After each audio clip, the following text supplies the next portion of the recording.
जरा सा गुस्सा आया था जब तुमने मुझे टाइट किया था। मुझे अपने काम में दखलंदाजी पसंद नहीं है। मुझे भी, लेकिन मैं तुमसे मिली, इस बात की मुझे बहुत ज्यादा खुशी है।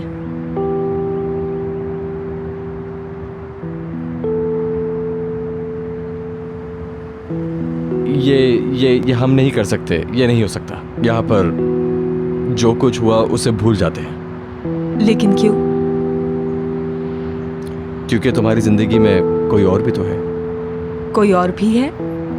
कौन है मेरी जिंदगी में? जिसको तुम फोन पर आई लव यू कहती हो, जिसे तुम मोहब्बत करती हो, वो शख्स। ठीक है आरजू, इस बारे में हम बात नहीं करेंगे। मेहमत, मैं फोन पर अपने बाबा से बात करती हूँ।